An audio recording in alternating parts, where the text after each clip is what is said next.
فمر بنا رسول الله صلى الله عليه وسلم فسمنا باسم هو احسن منه.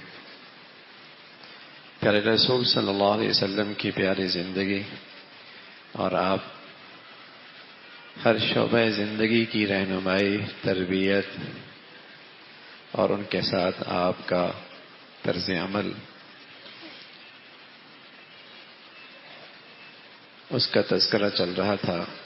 تو جنہیں اللہ نے نعمت مال عطا فرمایا تھا، انہوں نے اللہ کے نبی صلی اللہ علیہ وسلم سے کیا لیا، کیا سیکھا، اور اپنے حق میں مال کو کس طرح اللہ کا فضل، اللہ کی نعمت کے طور پہ استعمال کیا. چند لوگ حضور علیہ الصلوۃ والسلام کی خدمت میں آئے، کہنے لگے یا رسول اللہ، یہ خوشحال لوگ تو مزے میں رہے، یہ مال والے تو مزے میں رہے. کیا کیوں؟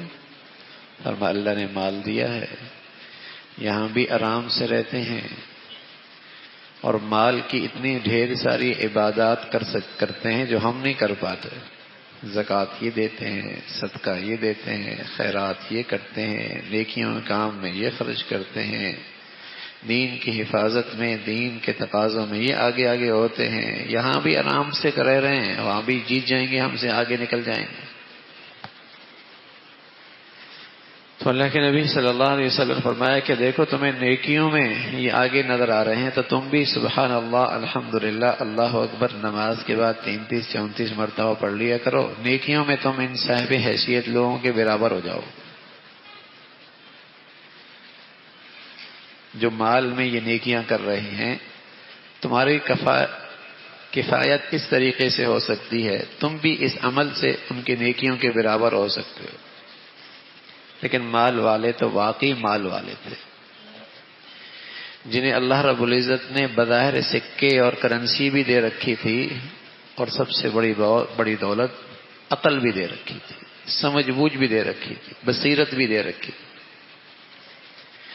تو یہ عمل انہوں نے بھی شروع کر دیا جو اللہ نے ان غریبوں کو بتایا تھا. اب یہ غریب پھر حاضر ہو گیا، یا رسول اللہ یہ تو پھر ہم سے آگے نکل گئے، آپ نے ہمیں بتایا اور وہ انہوں نے بھی شروع کر دیا. تو اس موقع پہ اللہ کے نبی صلی اللہ علیہ وسلم نے فرمایا ذالک فضل اللہ یؤتیہ من یشاء، یہ مال بھی اللہ کا فضل ہے، جسے چاہے اللہ عطا فرمائے.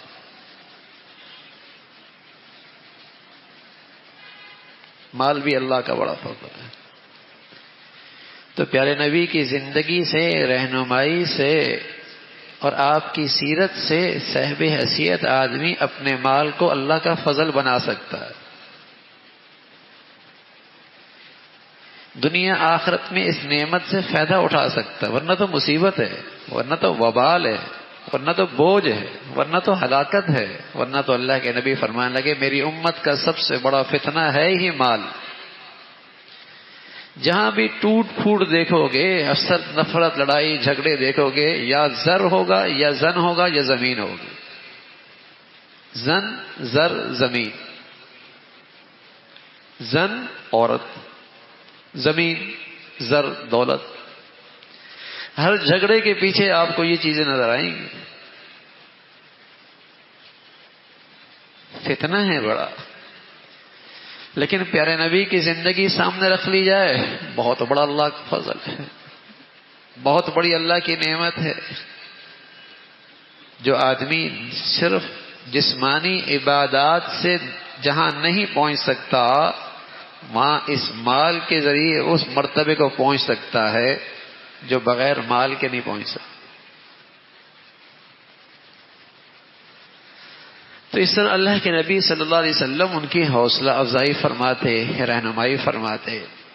تو حضرت قیس فرمانے لگے کہ ہمارے زمانے میں مال کمانے والے، لین دین کاروبار کرنے والے کو کہتے تھے سماسرہ. سماسرہ. تو اللہ کے نبی صلی اللہ علیہ وسلم نے ہمارا نام اس سے اچھا رکھ دیا. فرمایا چھوڑو، سماسرہ نہیں ہو، تم تاجر ہو، تاجر، تجار. سماسرہ اجمی لفظ ہے اور تاجر عربی لفظ ہے. تو اللہ کے نبی صلی اللہ علیہ وسلم نے فرمایا یا معاشر التجار، اے تاجروں کی جماعت، دیکھو تم خرید و فروخت میں غلط بات بھی بول دیتے ہو، جھوٹی قسم بھی کھا جاتے ہو، اور بلا ضرورت اپنے مال کی تعریف بھی کر بیٹھتے ہو، لغویات بھی گزار دیتے ہو، تو ایسا کیا کرو اپنے اس کاروبار کے ساتھ صدقہ جوڑ لیا کرو، تاکہ جتنی بھی ظلمت آئی تمہارے مال سے وہ ظلمت ختم ہوتی رہے۔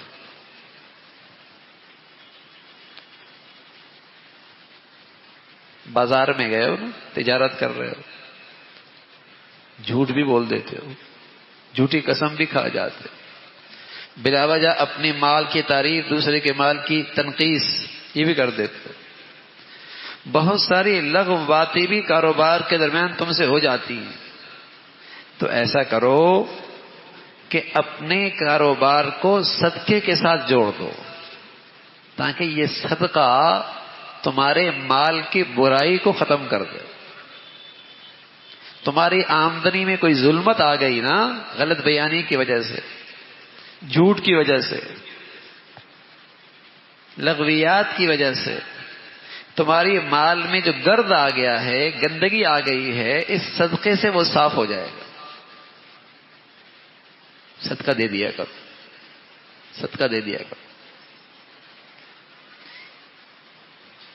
تو یوں اللہ کے نبی صلی اللہ علیہ وسلم نے مال والوں کو، تمہارا مال پاکیزہ ہو جائے، خذ من اموالکم صدقۃ تطہرکم وتزکیہم بہا، آپ ان سے صدقہ لیے، زکوٰۃ لے، کیا ہوگا؟ ان کا مال پاک ہو جائے گا۔ بظاہر مال پاک ہوتا نظر آتا نہیں، 100 میں سے 10 چلے گئے تو 90 رہ گئے، کون سا مال پاک ہو گیا؟ لیکن جب اللہ کہہ رہے ہیں مال پاک ہو گیا تو پاک ہو گیا۔ جو کام ہزاروں میں نہیں ہوتا وہ اللہ سینکڑوں میں کرا دیتا ہے۔ جہاں لاکھوں لگنے ہوتے ہیں پاک مال کی برکت سے وہ کام ہزاروں میں ہو جاتا ہے۔ جہاں مال نہیں لگنا چاہیے تھا وہاں اس کا پاکیزہ مال نہیں ضائع ہوتا۔ صاف ستھرا مال جو ہے، پاک مال جو ہے، فرمایا مالوں کو پاک کر لو تاکہ اس میں پاکیزگی رہے، برکت رہے، قیمتی رہے۔ تو یوں اللہ کے نبی صلی اللہ علیہ وسلم ترغیب دیتے، اور ساتھ جب بازاروں میں جاتے آپ علیہ الصلوۃ والسلام اور ان صاحب حیثیت اور تاجروں سے ملاقات فرماتے تو انہیں برائی سے روکتے۔ ایک دن آپ علیہ الصلوۃ والسلام بازار تشریف لے گئے، لوگ لین دین کر رہے تھے، تو آپ نے انہیں بلایا، فناداہم، انہیں بلایا اور کہا یا معاشر تجار، اے تاجروں کے گروہ۔ صحابی کہنے لگے، سب کی نظریں کھڑی ہو گئیں، اللہ کے نبی آپ کی آواز کانوں میں پڑی ہے، سب کی نظریں اٹھ گئی، گردنیں اٹھا کر کون ہے، کہاں ہے، مدوا اعناقہم، اپنی گردنیں اٹھا کر دیکھ رہے۔ آپ نے فرمایا ان التجار یبعثون یوم القیامہ فجارا، تاجر قیامت میں جھوٹے اٹھائے جائیں گے۔ تنبیہ فرمائی، پھر فرمایا الا من اتقى اللہ وبر وصدق، ہاں ایسا تاجر ہے جو اپنی تجارت میں اور اپنے معاملات میں اللہ سے ڈرتا ہے اور نیکی سے کام لیتا ہے اور سچائی سے کام لیتا ہے، اسے اللہ کل پیغمبروں کے ساتھ اٹھائے گا۔ ورنہ عام طور پہ کاروبار میں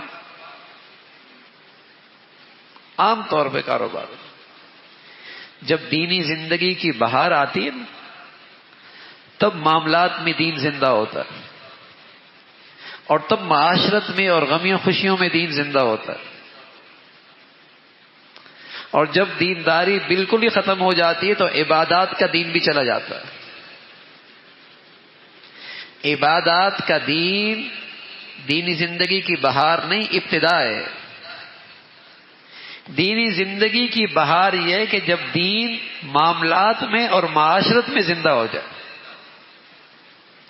کاروبار میں اور خوشیوں میں زندہ ہو جائے، لین دین میں اور رہن سہن بھی زندہ ہو جائے، تجارت میں اور اوڑھنے بچھونے میں دین زندہ ہو جائے، یہ دینی زندگی کی بہار کی علامت ہے۔ اور جب دین عبادت سی چلا گیا، یہ تو بالکل ہی فارغ ہو گیا۔ اس لیے کہ اللہ کے نبی فرمایا کرتے تھے من ترک الصلاۃ متعمدا فقد کفر، جس نے جان بوجھ کے نماز چھوڑ دی ایسا جیسے اسلام سے نکل گیا، یہ تو کافر ہو گیا۔ اس نے تو کافروں والا کام کیا۔ ہندو، سکھ، عیسائی، آگ کی پوجا کرنے والے، سورج کی پرستش کرنے والے، اس نے وہ کام کیا جو وہ کرتے ہیں کہ نماز نہیں پڑھی۔ تو عبادت کا دین نکل جائے تو آدمی بالکل ہی فارغ ہو جاتا ہے۔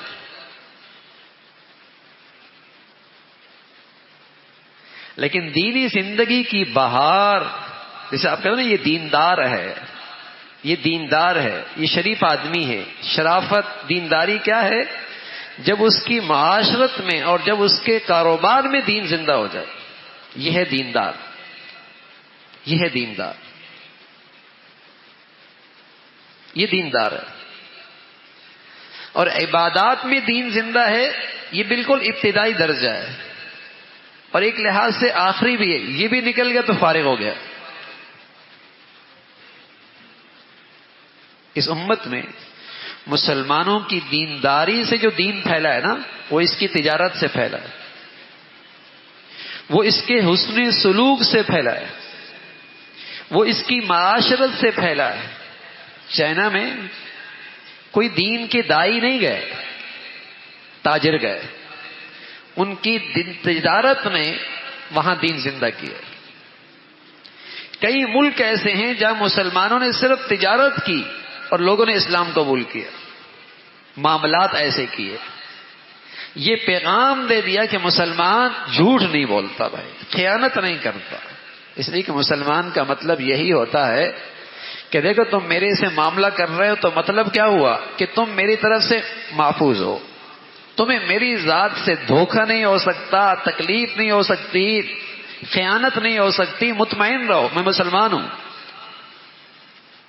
پہلے مسلمان ملازم کی بڑی اہمیت ہوتی تھی کہ رکھ لو مسلمان ملازم، یہ سب کچھ کر سکتا ہے، دھوکہ نہیں دے سکتا، جھوٹ نہیں بول سکتا، خیانت نہیں کر سکتا مسلمان جو ہے۔ جب دینی زندگی میں بہار ہوتی تھی، بہار، تو اللہ کے نبی صلی اللہ علیہ وسلم، ظاہر ہے آپ تو جس دور سے گزر رہے ہیں سبحان اللہ، ایک مرتبہ آپ بازار تشریف لے گئے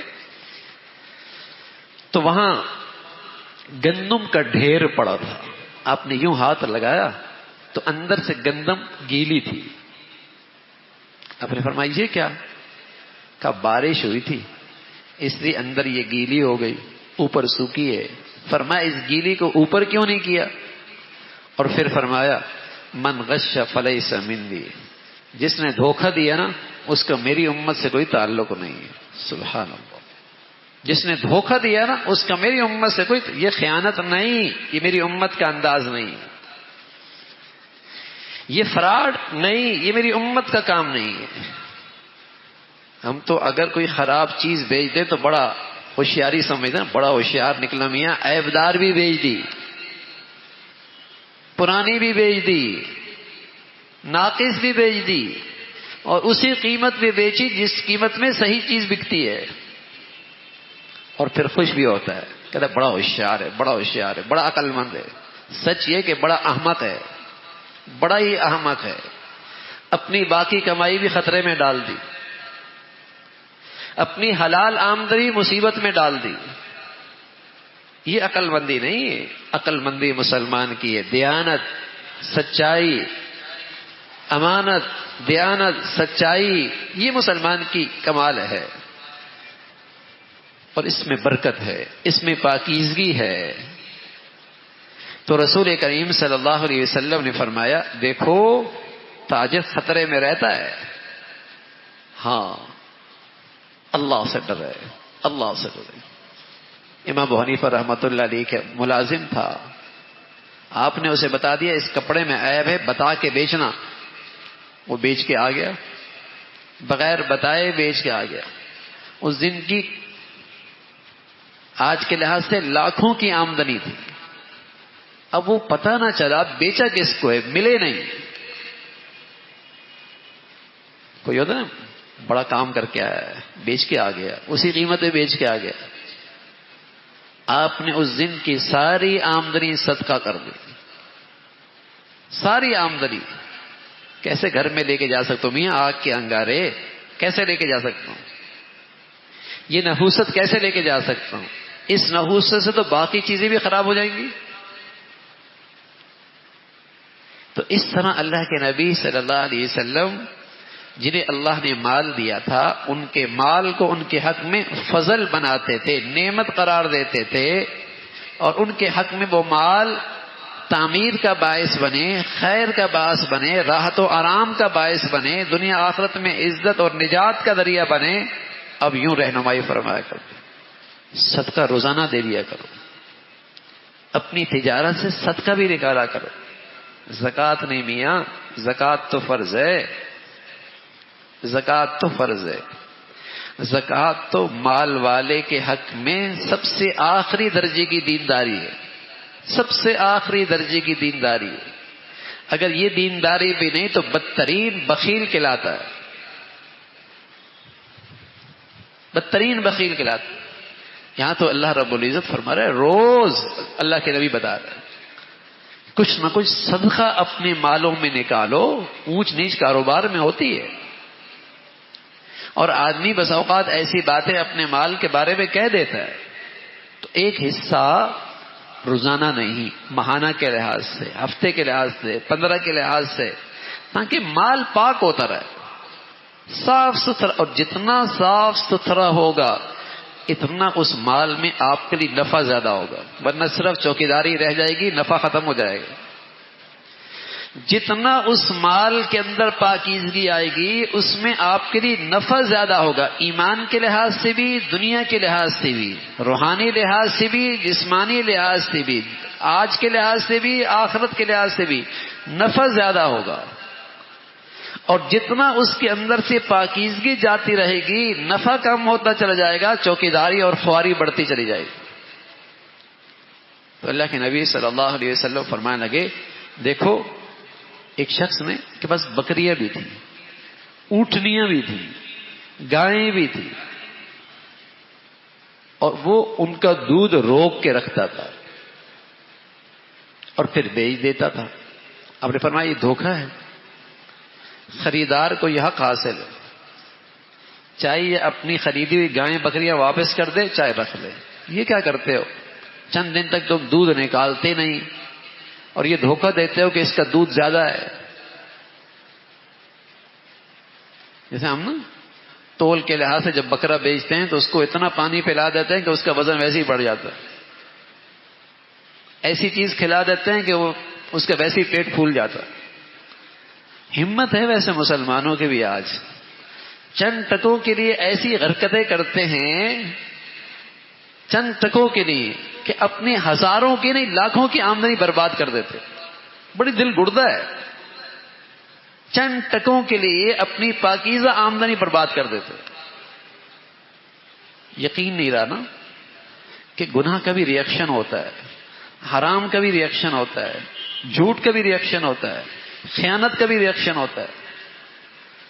اور یہ خیانت ایک ایسی عذاب ہے معاشرے کے اندر کہ کسی کو کسی پر اعتماد نہیں رہتا، کسی کو کسی پر اعتماد نہیں رہتا۔ ہر آدمی بیچارہ پریشان ہوتا ہے کہیں دھوکہ نہ کھا جاؤں، کہیں دھوکہ نہ کھا جاؤں۔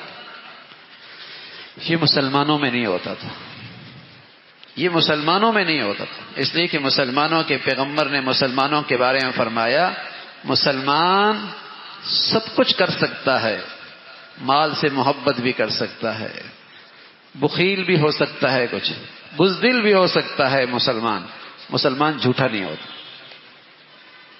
فطرتی کمزوری کی وجہ سے مال سے محبت بھی رکھتا ہے، فطرتی کمزوری کی وجہ سے بزدل بھی ہو سکتا ہے، لیکن مسلمان جھوٹا نہیں ہوتا، مسلمان جھوٹا نہیں ہوتا۔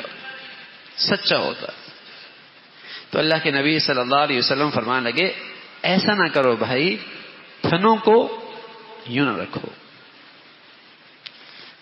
تھنوں کو اس انداز سے مصنوعی طریقے سے اس کے دودھ کی زیادتی اس انداز سے معاملہ نہ کرو، یہ زیادتی ہے اور اس سے خریدار کو دھوکہ ہوگا۔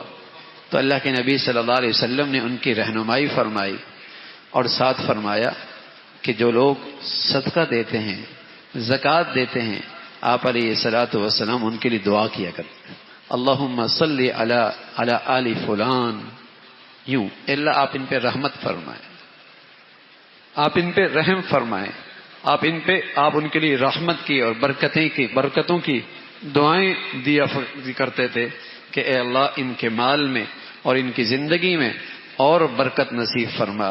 البتہ جنہیں اللہ رب العزت مال دیتا اور پھر اس میں مال میں سے اس کا حق نہ نکالتے تو اس پر اللہ کے نبی صلی اللہ علیہ وسلم سخت ناراض ہو جاتے کہ اتنی بڑی اللہ نے نعمت دے رکھی ہے اور اس کا اتنا بھی حق ادا نہیں کر رہا، اس پہ اللہ کے نبی صلی اللہ علیہ وسلم کانا یغضب، غصے ہو جاتے تھے۔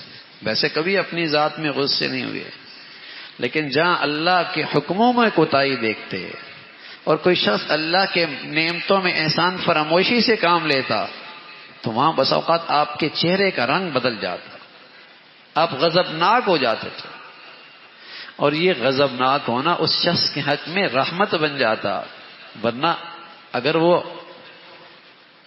غصے کی حالت، اگر وہ شخص اسی کوتاہی میں رہتا تو اللہ کے غضب کا مستحق ہوتا، اسی گناہ میں رہتا تو اللہ کے غضب کا شکار ہو جاتا۔ تو آپ کا غصہ بس اوقات اس کے حق میں رحمت بن جاتا اور اس سے تنبہ ہو جاتا اور اسے ہوش آ جاتا۔